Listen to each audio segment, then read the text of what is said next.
All right, I want to get started on the washes for this Bushman. The way I'm going to do this, I don't always do it this way, but sometimes what I'll do is I'll put the oil in the middle and then kind of use it to have a really thick mixture, a thin mixture, and then kind of an in-between one. Now this time I am going to add just a little bit of this oil expert. Now you're probably noticing that it's purple. I wondered about that too the first time I used it, but it doesn't seem to affect the color in use, so I go with it. And even though the wilder oils dry very quickly compared to other oils, I want to be able to continue working on this even sooner. So I'm going to add a little bit of that in, and it'll speed up the drying time. Now this is going to be my kind of midway mixture. It'll be more of a traditional wash. And I'll show you why I like doing this. Because, you know, you've got some areas like this right here. These are just panel lines, and you just touch it to it and it flows into them like you normally do. No big deal. This is still a gloss surface, by the way. And then you got this raised area, and of course it'll flow nicely around that too. So, I mean, that's just using it in the traditional way.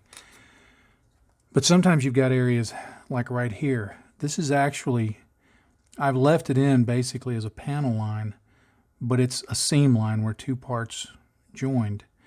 And so if you hit that with a wash, a lot of times it'll just sink into the middle of it, and it just disappears. So what I'll do is I'll leave this oil here, and I'll go in and kind of just paint it on like that.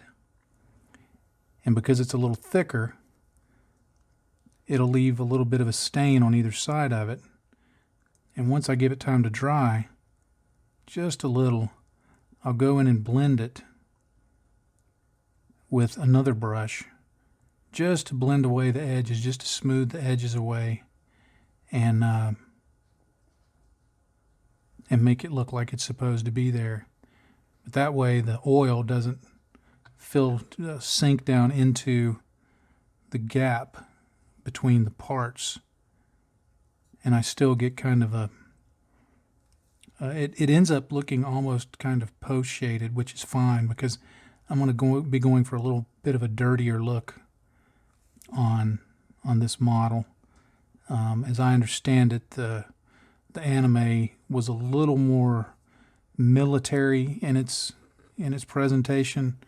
Tried to be a little more, I don't want to say accurate, but with more of a focus on the military aspect of it than necessarily the angsty teen piloting a gunpla aspect of it. So I'm going to give this guy a little more in terms of weathering than a lot of Mecha might have. Probably a little less than some Mecha might have too, but that's my plan. But nothing special about this, just going in and doing your usual panel line wash. And I'm not trying to be, like I said, I'm not trying to be particularly neat, because since this is a gloss surface, cleanup will be really easy. And then this pool over here that I have here, that's going to be for the cleanup of this stuff right over here. So that's why I've got that sitting over here, waiting in the wings. Another point that I forgot to mention, as I was rambling on just a minute ago, is using this method if you feel like this wash is just a little too thin, but you don't want to try and hassle with mixing in more oils. A lot of time what I'll do is I'll just dip the tip of the brush in the oil and then dip it over here and just kind of hot mix it on the brush, and that gives me a little more of the oils to play with and smear around. So it's just a real, for me, it's a real flexible method, and I like using it. I'm giving this a little time to dry, and I've added some more down here that I'll work with. But all I want to do is go in here and get some thinner on my brush, damp off a little bit of it, and I'm just going to kind of float it into the area right there. And if it smears around a little bit, that's okay, because you just continue cleaning it up. And it's just a back and forth process of wetting the oil and then pushing it in towards the gap, pulling it away from it, and just refining it until you get to the point that you want. If you're wanting a fairly grimy look, you can do something like that and just kind of stipple it around. It leaves a fairly grimy look.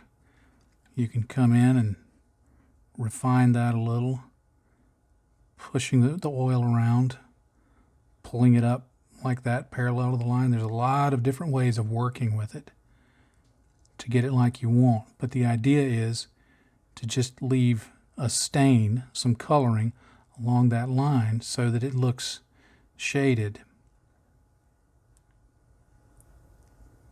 And that's pretty much it.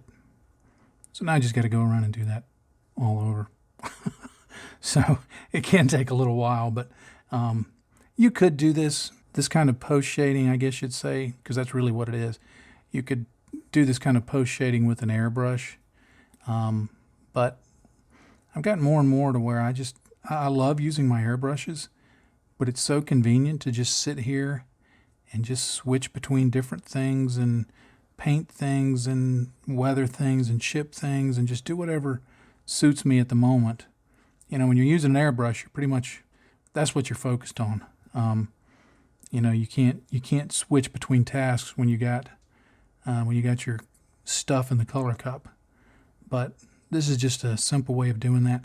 And when it's done and it starts drying, I can even take a Q-tip and just pounce along like that, which can spread it out a little more. So it's just like with oils. It's anything you do with oils. It's just a matter of pushing them and pulling them and spreading them and thinning them out and thickening them up, just doing whatever you want because they're so doggone flexible. For chipping the red parts, I'm going to use some Citadel Mephiston red.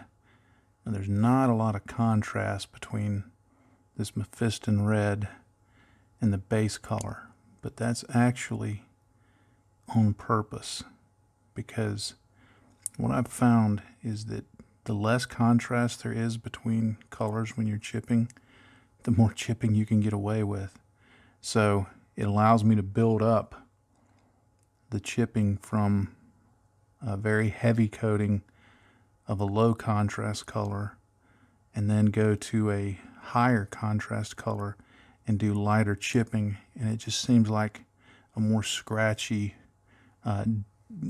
deep, I don't know if that's the right word, but that's the only word I can think of, a more scratchy, deep appearance to the chipping. So I'm going to get this done on the red parts, and then I'll grab a lighter red and go back and refine some areas, especially along the edges and things like that. And I'm also following the way I normally do on Mecha designs, is that I start chipping on the feet and I let that be my heaviest application. And the level of chipping I have on the feet will then determine the chipping that I have on the rest of the suit, because as I go up the suit, generally I have less chipping. There'll be a little more around the hands and stuff like that. Maybe where the waist armor might impact the legs. But for the most part, the feet are going to be the heaviest chipping, and then everything else is kind of based off of that. Next, I'll use some Evil Sunz Scarlet, which is a brighter red. And I'm going to go at this a little more judiciously, I guess you'd say, because this will represent deeper, larger chips. And I can get away with having fewer of these because of the higher number of the Mephiston red chips. I think there's a point where something can look underchipped, like the size of the chips, the spacing of the chips and all of that doesn't fit well, but with those lower contrast chips present, then a more reserved application of the higher contrast stuff will look more, I hate to use this word because I hear it too often, but more organic to the whole thing. And keep in mind, this type of chipping, this is not necessarily realistic chipping. This is color-based chipping. In other words, if I were being absolutely realistic, I would probably use less reds and more steely kind of colors or something like that. But with these various reds, I'm making more of a stylistic choice about the colors and things like that, so they'll show up more.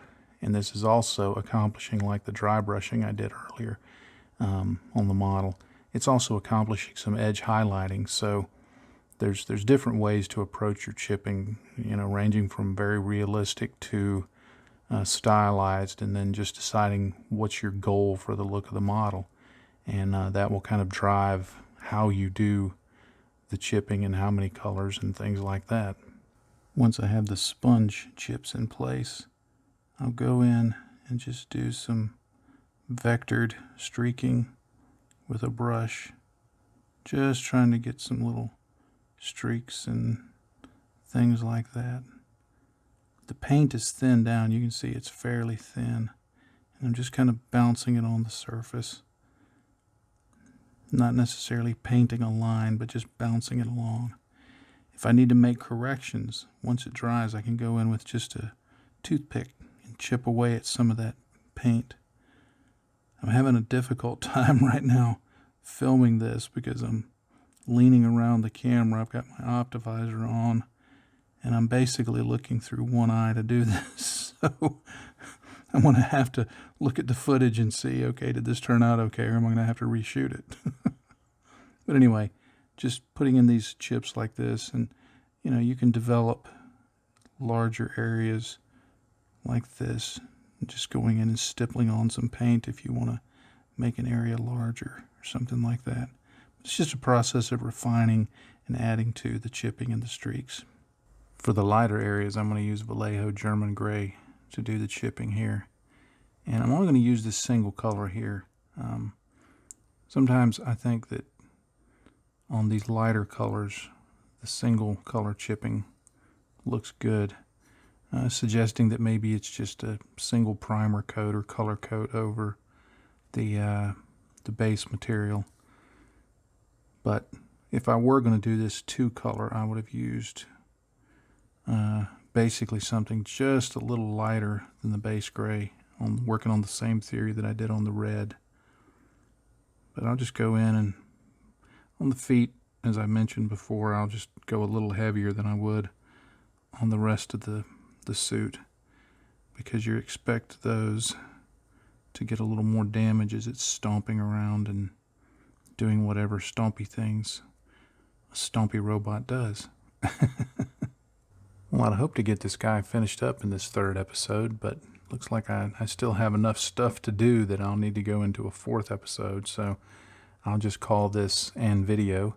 I'm liking the look of this little guy. It's kind of cool, that ant look to his head. Just really, I really like that. And got the little pilot inside there, so this is looking pretty cool. And you can see there the chipping that's been done, and I hope it didn't come off too heavy. I wanted it to look a little lighter. I'm happy with that chipping so far, and I could have done a Martin Kovac and spent 70 hours chipping it, but that's just not in me. And I'm no Martin Kovac. His chipping, if I could steal anything from anybody, it would be his chipping. My gosh, that guy can do some great chipping. Anyway, episode 4 will probably be a shorter one. I'll just cover some staining and some oil work and some, acrylics and things like that, just to give it a little bit of a dirty, grimy look.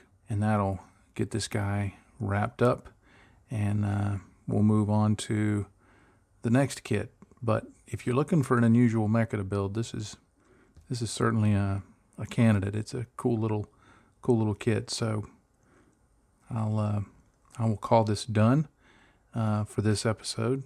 thank you for being a patron. This is a Patreon exclusive video. So thank you very much for supporting this work that I do, supporting my family. This is part of our income, and we are very grateful that you provide that.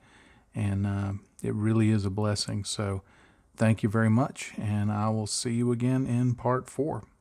And remember, in this hobby, if you're not having fun, you're doing it wrong. Happy day to you, friends. Bye-bye.